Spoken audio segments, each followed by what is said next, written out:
My Kavana Melanie, and how are we doing this Thursday? Well, I hope you're all well, because the card we have for you today is the Seven of Cups. And it says here, the seven Palantiri show many things, but not all are true visions. Now, if you don't know who the Palantiri is, we're going to give you a little bit of lore, won't we? Right, the Palantiri in The Lord of the Rings are seven, they're not crystal balls as such, they're sort of seeing orbs, and they're all different sizes, and they're all said to have been created by everybody's favourite elf, Feanor. Okay, he's not my favourite elf, but he's a lot of people's favourite elf. My favourite elf is Beleg, sorry. But anyway, we'll discuss that another time. What I will say is Feanor created these seeing stones, which enable people to communicate with each other over long distances. They're kind of like Middle-earth's equivalent to the telephone service, although it was only really the Númenóreans, the sort of superhumans, of which Aragorn is descended from, that actually were able to use these Palantiri.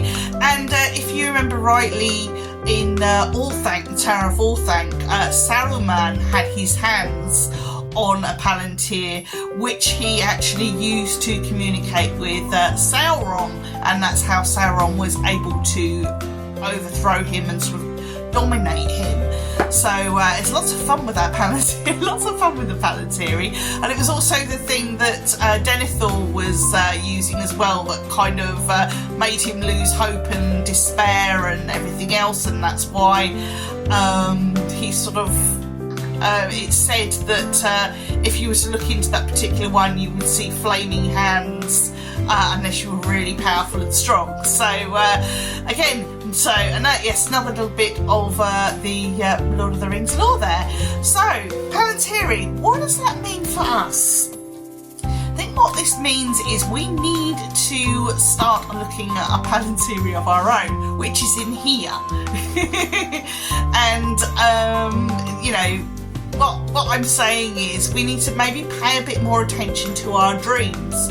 A really good way of doing that is to have a dream diary, and when you start writing your dreams down, have it by the bed. That's what I do. I mean, I use my phone because my handwriting, no one can read my handwriting. I know what it says, I just can't read it. So I put everything into my phone. And when I do that, I will go back over it every so often. Normally once or twice a week I will actually go back over it, and I will look for any patterns that are emerging, and that can sometimes give me messages and clues as to what's going on, or what's going on with me, or answers to problems that I have. You know, it's quite surprising how all that works, really. So my suggestion to you, dearies, is to get yourself either a diary or a mobile phone app, like a notes app or something like that, and start writing your dreams down and see what comes up. So have a wonderful Thursday, I think we're at now.